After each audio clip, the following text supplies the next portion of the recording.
আহমদীয়দের বিরুদ্ধে আক্রমণ হয়েছে, হিন্দুদের বিরুদ্ধে আক্রমণ হয়েছে, আদিবাসীদের উপরে আক্রমণ হয়েছে, হামলা হয়েছে, ঘরবাড়ি পুরানো হয়েছে, আওয়ামী লীগের সদস্যদেরও ঘরবাড়ি পুরানো হয়েছে। সেগুলো তারা বলেছে মানবাধিকার লঙ্ঘনের কাতারে পড়ে, সেগুলো তদন্ত করতে হবে। এবং তারা বলেছে যে অন্তর্বর্তীকালীন সরকার বলেছে সেই সব ব্যাপারেও তারা মামলা মোকদ্দমা রুজু করছে। তার মানে হচ্ছে যে এখানে আপনারা অনেকে আছেন সেগুলো নিয়ে হয়তো আপনারা অসন্তুষ্ট হবেন যে কেন এগুলোকে মানবাধিকার লঙ্ঘন বলা হয়।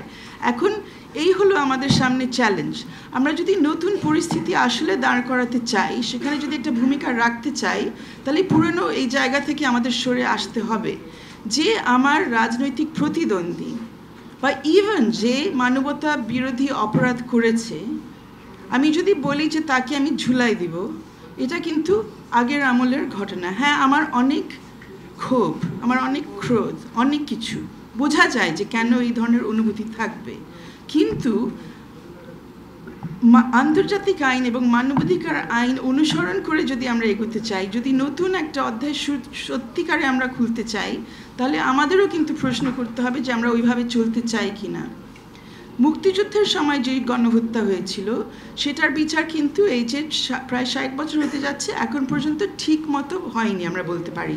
পাকিস্তানি যারা জড়িত ছিল তাদেরকে কোনো আন্তর্জাতিক আদালতে, কোনো জাতীয় পর্যায়ের কোনো আদালতে, পাকিস্তানে তো না, ইন্ডিয়াতে না, বাংলাদেশে না, কোথাও না, কোনো কিছুই হয়নি। আমরা করতে পারিনি। কেন করতে পারিনি?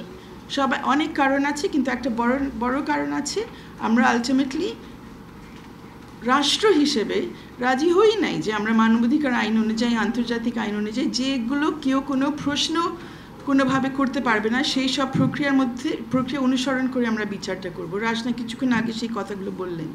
তাহলে আমরা কি একই জিনিস করব, আগের মতোই করব? আমরা হয়তো কিছুদিনের জন্য তৃপ্তি পাবো, সন্তুষ্ট হতে পারবো, কিন্তু এই ধরনের বিচার আমরা টিকাতে পারবো কিনা, নাকি আবার 15 বছর পরে এসে দেখতে হবে অন্য কেউ এসে বলবে যে এই 15 বছর যা যা হয়েছে সবই অন্যায় হয়েছে, তারা এখন এগুলো সব আবার উল্টে দিবে। আমার মনে হচ্ছে আমাদের এই কঠিন কিছু বিষয়গুলি নিয়ে একটু ভাবতে হবে, এবং এখনই সময়, আপনারাই সেগুলো করতে পারবেন আমি আশা করছি, এবং করবেনও। শেষে একটু আসতে চাই যে এখন যে বিচার প্রক্রিয়াগুলোর মধ্যে দিয়ে আমরা যাচ্ছি, সেখানে আমাদের সামনে কি কি সম্ভাবনা এবং কি কি ধরনের প্রতিবন্ধকতা আছে।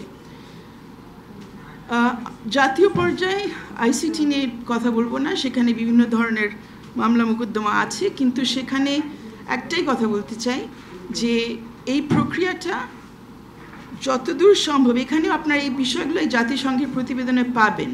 তারা কিন্তু বলেছে তাদের যে 100 পৃষ্ঠার বেশি প্রতিবেদন, 500-র বেশি তাদের ফুটনোট আছে, রেফারেন্স দিয়েছে কার কার কাছ থেকে তারা সাক্ষ্য প্রমাণ নিয়েছে ইত্যাদি, সেখানে কারোর নাম তারা দেয়নি, সবগুলো কোডেড আছে।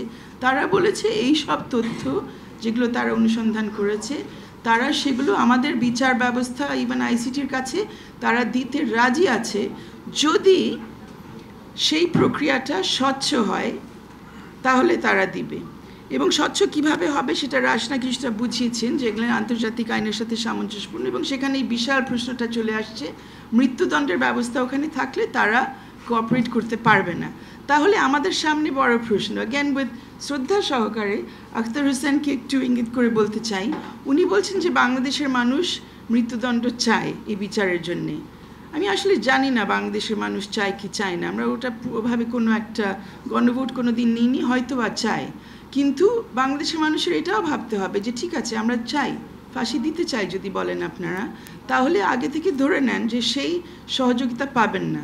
সেখানে যদি বলেন যে আমাদের দরকার নেই সহযোগিতা, আমরা আমাদের মতো করে ফেলবো, তাহলে একটু ভেবে দেখবেন যে সেইটাতে পরবর্তীতে কোনো সমস্যা হবে কিনা। আমি ব্যক্তিগতভাবে মৃত্যুদণ্ডের বিপক্ষে, এবং মনে করি না যে মৃত্যুদণ্ড চাওয়া উচিত কোনো কিছুর জন্যে।